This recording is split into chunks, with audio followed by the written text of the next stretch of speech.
भारतीय वज़ीर-ए-आज़म ने बतौर सरबराह शंघाई ताउन तंजीम वज़ीर-ए-आज़म शहबाज शरीफ को शिरकत की दावत दी है। तक इनका राग एक ही था कि हमने इंडिया के साथ ट्रेड नहीं करना।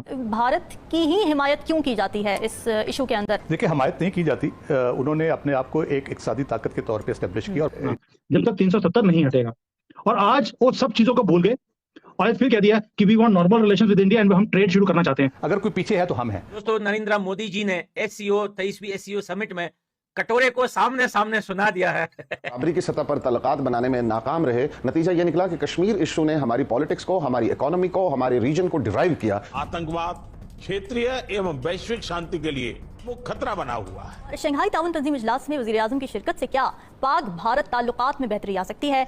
और कटोरा ऐसा सुन रहा है जैसे कोई शैतान बच्चा नहीं होता स्कूल में, फॉर एग्जाम्पल, जो ज्यादा टुल्ले मारता है स्कूल। 3 मुल्कों ने हमारा साथ दिया, किसी ने हमारे अपने दोस्त ममालिक ने हमारा साथ नहीं दिया।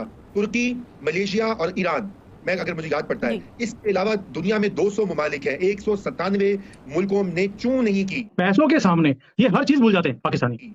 हमारे हक में, कश्मीरियों के हक में ये सोचने की बात है, क्यों नहीं? क्योंकि हमने अपने आप को इतना कमजोर कर दिया है, इतना वीकन कर दिया है कि हमारी कोई जो है वो हैसियत नहीं रही कि हम दुनिया को जाके कोई मुकदमा भी लड़ सकें। जी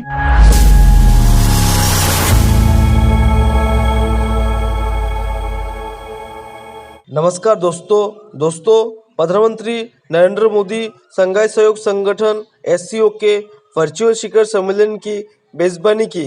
इस दौरान पीएम मोदी ने दुनिया भर के तमाम बड़े नेताओं के सामने आतंकवाद को लेकर पाकिस्तान के चेहरों को बेनकाब किया।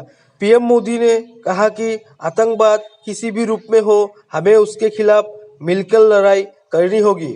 जब प्रधानमंत्री मोदी आतंकवाद पर पड़ोसी मुल्क पाकिस्तान को फटकार लगा रहे थे, तब इस वर्चुअल समिट में पाकिस्तान के प्रधानमंत्री शहबाज शरीफ भी मौजूद थे।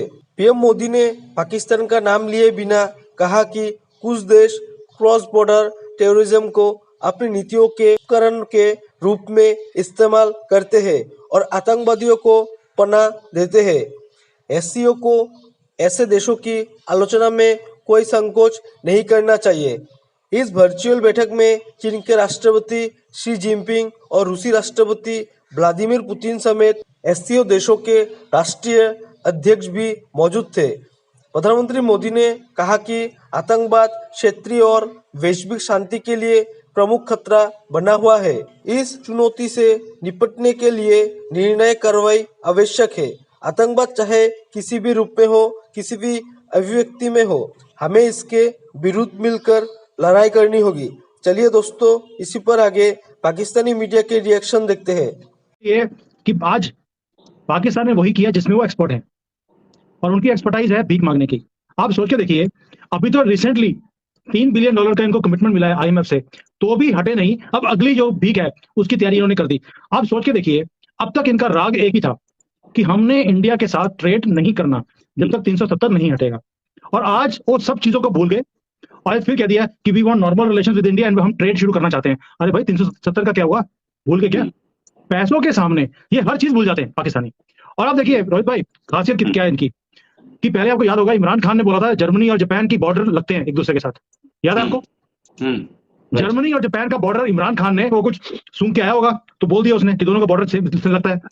और आज शहबाज शरीफ, मुझे लगता है कुछ सूंघ के आया था, उसने बोल दिया कि पाकिस्तान एक इतना इंपॉर्टेंट ब्रिज है कि वो चाइना को यूरोप के साथ मिला सकता है। अब भाई यूरोप किधर है? बीच में अफगानिस्तान आता है, ईरान आता है, तो 12 बॉर्डर कैसे मिलता है भाई? एंड दूसरी बात क्या बोला उसने कि we are a important bridge between China and Central Asia. और भाई सेंट्रल एशिया की जितनी कंट्रीज हैं, ज्यादातर उनके बॉर्डर चाइना के साथ ऑलरेडी मिल रहे हैं। उनको आपके ब्रिज की जरूरत क्या है भाई? मुझे कुछ समझ नहीं आया कि शहबाज शरीफ क्या सूख के आया था आज। भाई पैसे लेने के मामले में इनकी इतनी खासियत है, किसी को भी किसी के साथ जोड़ सकते हैं।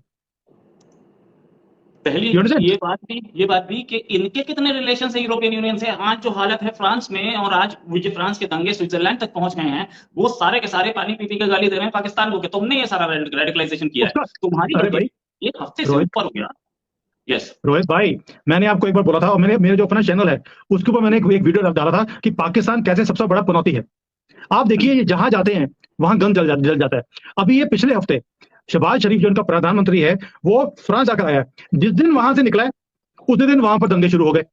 और दंगे भी जो है, जो इनके आते हैं ना, वो गुब्बारे वाली जो बोट्स के अंदर जाते हैं, जो कई बार डूब जाती हैं बीच में से, रास्ते में से कुछ बच भी जाते हैं, वो जाके वहां पर फिर ये जो शांति के काम कर रहे हैं, पीसफुल प्रोटेस्ट, वो शुरू कर देते हैं लोग जाकर। भाई इमरान खान रशिया गया, उसी दिन रशिया और यूक्रेन की वॉर शुरू हो गई।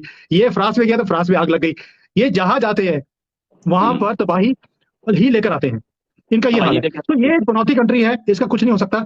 और ये जो बात कर रहे हैं, पहली बात कि we are very important bridge between China and Europe.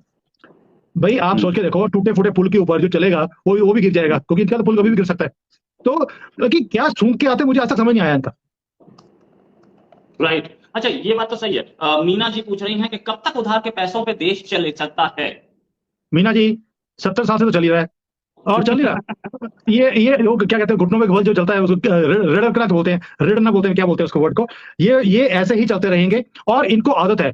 आप देखिए, ये मुझे लगता है इनकी कौम के अंदर, आप कोई भी कंट्री ले लीजिए जो ये ऐसी रेडिकलाइज हैं, ये सारी की सारी ऐसे ही चलती हैं। ये गधों पर आए थे, गधों पे रहेंगे, ये उसके बाहर नहीं निकल सकते। तो नरेंद्र मोदी जी ने एससीओ 23वीं एससीओ समिट में कटोरे को सामने सामने सुना दिया है और कटोरा ऐसा सुन रहा है जैसे कोई शैतान बच्चा नहीं होता स्कूल में, फॉर एग्जाम्पल, जो ज्यादा टुल्ले मारता है, स्कूल से ज्यादा भागता है और पढ़ाई अच्छी से नहीं करता, और जब मास्टर या टीचर उसके बाप को शिकायत या उसकी माँ को शिकायत लगाता है तो फिर वो यूं यूं देखता है तो भाई वैसे ही आज जो है वो शहबाज शरीफ ऐसा ही घबराया हुआ देख रहा है ये छोटा सा क्लिप है नरेंद्र मोदी जी के स्पीच का, इसको सुनते हैं जो नरेंद्र मोदी जी ने एससीओ 23वीं समिट में किया है। इसको जरा सुनते हैं, उसके बाद करते हैं बात।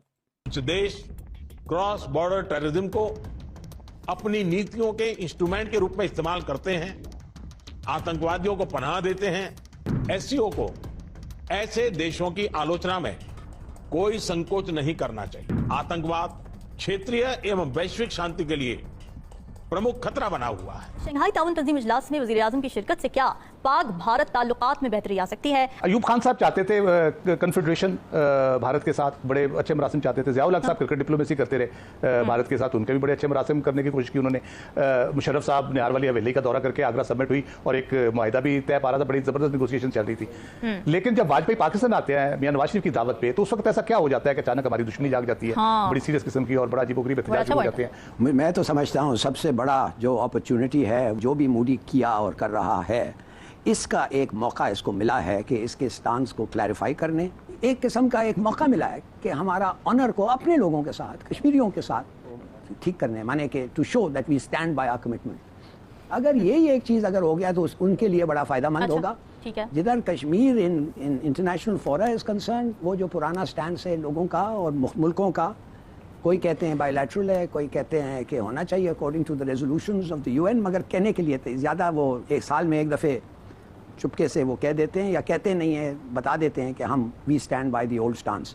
वो उस किस्म का सपोर्ट कश्मीरियों को जो मिलना चाहिए इन व्यू ऑफ उनके साथ क्या जुल्म हो रहा है, वो नहीं मिल रहा है। और मैं समझता हूँ कि शहबाज शरीफ के लिए it's too big an issue for him to activate Kashmir internationally, और मेरे ख्याल में कि यही कर दें अपने पार्टी के लिए और मुल्क और कश्मीरियों के लिए, यही काफ़ी होगा। प्रो इंडिया स्टांस रहा है हमेशा से, वो डिबंक करना शहबाज शरीफ की इस इजलास में तरजीह होगी, और क्या इस वक्त ज़रूरत है सियासत के लिए इस स्टांस को डिबंक करने की? कश्मीर को 3 मुल्कों ने हमारा साथ दिया, किसी ने हमारे अपने दोस्त ममालिक ने हमारा साथ नहीं दिया, तुर्की, मलेशिया और ईरान, मैं अगर मुझे याद पड़ता है। इसके अलावा दुनिया में 200 ममालिक हैं, 197 मुल्कों ने चूं नहीं की हमारे हक में, कश्मीरियों के हक में। ये सोचने की बात है, क्यों नहीं? क्योंकि हमने अपने आप को इतना कमजोर कर दिया है, इतना वीकन कर दिया है कि हमारी कोई जो है वो हैसियत नहीं रही कि हम दुनिया को जाके कोई मुकदमा भी लड़ सकें। जय हिंद दोस्तों, स्वागत है आपका आपके यूट्यूब चैनल जय हिंद पर। वीडियो को लाइक और चैनल को सब्सक्राइब जरूर करें, और हम आपके लिए पाकिस्तानी मीडिया के एक से बढ़कर एक लेटेस्ट वीडियो लाते रहेंगे।